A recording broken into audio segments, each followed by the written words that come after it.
maanta waxaa idin soo gudbin doonaa qiso aad iyo aad u xanuun badan ku dhacday wiil dhalinyaro ah. waa qiso aad iyo aad u xanuun badan. wiilkan dhalinyarada ah waxa uu leeyahay waxaa jirtay xilli aan guriga waqti dambe iman jirin oo aanan is arki jirin hooyo macaan. waan soo daahi jiray iyadoo hurday subaxdiina waan ka tegi jiray. markii aan imido guriga aan imaado waxa ay waraaqad igu dhajin jirtay talaajada. markaan warqadii akhriyo waxa igu qornaan jirtay meesha ay cunnada taalo, halkii cunnada taalo. warqadii waan fiirin jiray. markaan ogaado cunnada halka ay taalana waan cuni jiray anigoon hooyo fiirin, maadaama ay jiifto waan iska jiifan jiray. subaxdii markaan soo kacona waa iska kalihi jiray.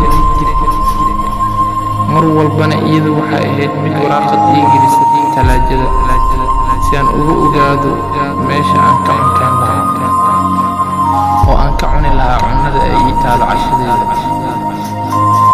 maalin habeenada ka mid ah saan u soo daahi jiray. habeen ayaan soo daahay si la mid ah sidii waraaqad ay igu gelin jirtay talaajada ay igu gelisay, balse waan ka caajisay waraaqadii waana jiiftay. markii aan jiiftay subaxii waxaa albaabka ii soo gargaraacay aabbo oo aan weligiis hore igu soo gargaraacin albaabka.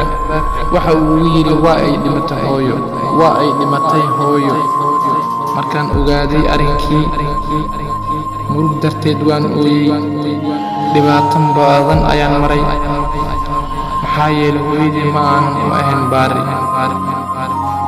markii ay dhimatay hooyo aan la soo duugay, markaas waxaan imid guriga habeenkii. mar allaala markii aan guriga imaaday habeenkii waqtigaygii aan imid waan iska jiiftay, balse si lama filaan ah waxaa igu soo dhacday aan soo xasuustay waraaqdii hooyo ay talaajada ii gelisay. waan soo cararay oo waxaan imid talaajada. markii aan soo bixiyay waraaqda sidii hore ma ahan.